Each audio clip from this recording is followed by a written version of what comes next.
Hey everyone, I am here at a triplex that I purchased back in 2018.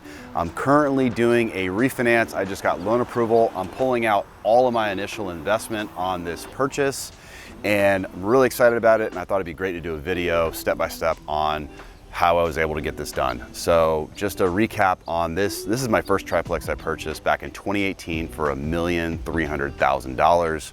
I put 25% down, which is $325,000. And over the past 3 years, I renovated each unit. I did all the interiors, raised rents to market, and I did the exterior renovations. And now I'm gonna go through and refinance the property. So let's go through, let's take a look at one of the units. We're gonna go through a 2-bedroom, 1-bath, single-story unit in the front, and we'll just kind of share on the details of the deal. So come on through.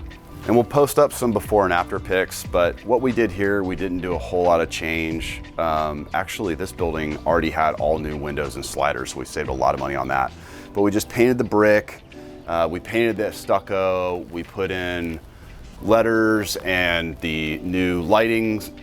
We didn't really do a whole lot exterior. The roof was already done. We spent about $15,000 on the exterior of the property, paint, staining the fence and whatnot. Most of the money that we spent was on the interior units. We spent approximately $40,000 per unit. So this unit is a 2-bedroom, 1-bath, and this right here is a den. It could be a 3rd bedroom because you got a closet, or they're really popular to have like a at-home office, or in this case, the little baby's room. All right, so here we insulated the ceiling because it gets really hot, and we added central air.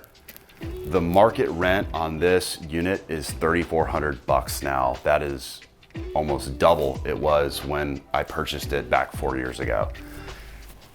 And these front units have really, really big yards. Come check this out. So you got a nice big backyard. What's nice about this building is they're separately metered. You have individual hot water heaters. We put in AC in this unit because there was already central forced heat. We just added the air. Here's the kitchen. We refaced all the cabinets and we put in all new appliances. We put in a big sink. What we've done here is we just kept the washer dryer in the kitchen, but moving forward, we're doing a completely different upgrade to this style of floor plan. Let me show you right around the corner here.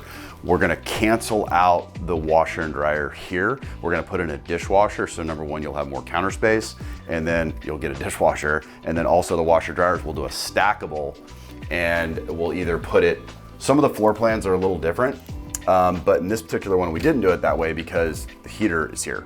But in the other floor plans in the front unit, this is where the hot water heater is. So we're just moving the hot water heater out to the patio, and then we're putting the stackable here and expanding this a little bit. So that's gonna be a really, really nice upgrade. And then on the bathroom, wasn't a whole lot of money spent here. We kept the original enclosure. Just made sure our plumber came through, made sure everything was good. We extended the plank all the way through. We'll probably move forward, do tile here instead. It's a little bit more of an upgrade, but it's just make sure that water doesn't get in through under the plank and starts bubbling the plank. And then you just got your 2-bath, and this is the unit. So I renovated to this spec, all 3 of the units. The front unit is this unit, the single story, and then the back 2 are 2-bedroom, 1.5-bath townhouses. So we've got those rents on the back 2 at $3,200 and $3,250 a month. Market's probably close to $3,400, $3,500 a month now. And then there's, we'll show the back side of the building and get around the other end. There's 3 garages as well. But let's dive into the numbers, because the purpose of this video is to talk about how I was able to pull out all my initial investment on the property. So just to go through the numbers, I purchased the property for $1.3 million back in 2018.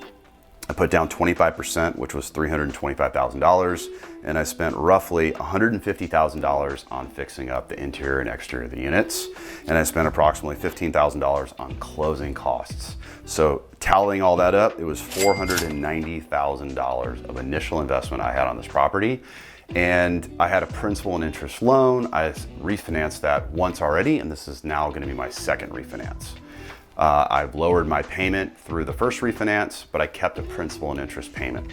Now I'm willing to go to interest only, and I just got loan approval today. Shout out to First Foundation. Dane over at First Foundation got me a 10-year interest only loan at 3.5%. And the property just appraised for $2,190,000. The bank is offering a 65% cash out refi, which is $1,423,000. My original loan was $975,000. Now it's paid down to about $925,000. So my cash out refinance is going to be $498,000. My initial investment was $490,000. So I'm literally pulling out all of my money, and most importantly, that is tax free. So I'm able to put that money back into the bank. And going from a principal and interest loan over to an interest only loan, I was able to keep my payment the same. So basically the tenants are paying for the cash out refi, and then I'm gonna take that money and recycle it and move it back into another property. I've got a 4-unit that I've got under contract in the city of Westminster. That at $1.5 million is the purchase price. 30% down on that is $450,000. My $498,000, that'll leave me a little buffer left over for closing costs and a little fix up. And I'm gonna take that money and go buy another building and then rinse and repeat. So again, it's tax-free, payment stays the same. I got all of my initial money back within right around just under 4 years of purchasing the property. And I will do cost seg on the new purchase. I already did cost segregation on this property and got a lot of good write-offs. And then with that new purchase, I'll be able to do the same thing and save a lot of tax. But overall, that's the numbers. Let's go around the other side of the building and finish up the tour. All right, let's go around the side. Here are the townhouse units right here. These are big. These are 1,000, I think about 1,100 square feet each. Nice size units. But we also spent some money on slurry coating the property as well. And then each unit has its own garage. You can get a car in there, small car. They all have the motor doors, so it just pops right up. Roof's in good shape, doesn't need a whole lot. This is another property, the sister property that I bought a few years later and kind of tied it in together, but I'm just refinancing this one right here. You got another parking space, and then you also have access to the back of your unit here. It's another entryway, so you have big patios in the back. But that's pretty much it. That's the update. Thanks so much for watching this video. And if you are interested in doing a cash out refinance to acquire more real estate, I think that's a really good idea. You've got to use that money to go back and continue to keep investing. You don't want to pull that money out and not have it work for you. So I think the goal is to keep rolling, keep investing, and just keep growing. So if you'd like, feel free to reach out to me anytime, and we'll see you in the next video.